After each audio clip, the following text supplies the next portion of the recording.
ಇನ್ನು ಇಂಗ್ಲೆಂಡ್ ವಿರುದ್ಧದ 5 ಪಂದ್ಯಗಳ ಟಿ20ಐ ಸರಣಿಯಲ್ಲಿ 3-1 ಅಂತರದ ಮುನ್ನಡೆಯನ್ನ ಸಾಧಿಸಿದ ಭಾರತ ಇಂದು ನಡೆಯಲಿರುವ 5ನೇ ಟಿ20ಯ ಪಂದ್ಯವನ್ನ ಗೆಲ್ಲುವ ಮೂಲಕ ಸರಣಿಯನ್ನ ಗೆಲುವಿನೊಂದಿಗೆ ಕೊನೆಗೊಳಿಸುವ ಇರಾದೆಯಲ್ಲಿದೆ. ಪುಣೆಯಲ್ಲಿ ನಡೆದ 4ನೇ ಟಿ20 ಪಂದ್ಯವನ್ನ ಗೆಲ್ಲುವ ಮೂಲಕ ಭಾರತ ಸರಣಿಯನ್ನ ಕೈವಶ ಮಾಡಿಕೊಂಡಿತ್ತು.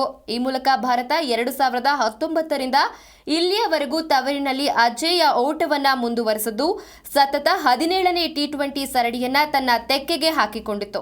ಇದೀಗ ಎರಡು ತಂಡಗಳು 3 ಪಂದ್ಯಗಳ ಏಕದಿನ ಸರಣಿಗೂ ಮುನ್ನ ಕೊನೆಯ ಬಾರಿಗೆ ಟಿ20 ಪಂದ್ಯವನ್ನ ಆಡಲಿದೆ. ಜಿ ಕನ್ನಡ ನ್ಯೂಸ್ ಈಗ ನಿಮ್ಮ ಮನೆಯಲ್ಲೇ ನೋಡಿ. ಎಲ್ಲ ಕೇಬಲ್ಗಳಲ್ಲಿ ಈಗ ಲಭ್ಯ.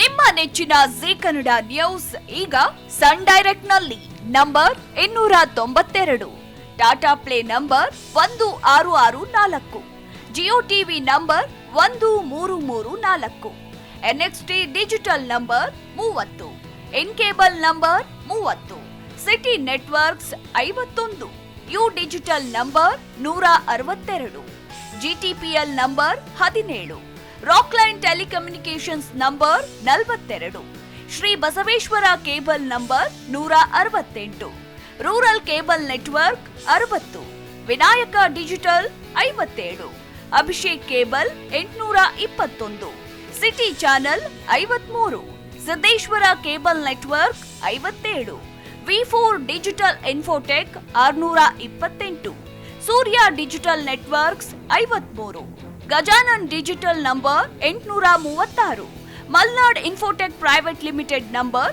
56, Metrocast number 830, Victory Digital number 167ರಲ್ಲಿ ನೋಡಿ ಆನಂದಿಸಿ.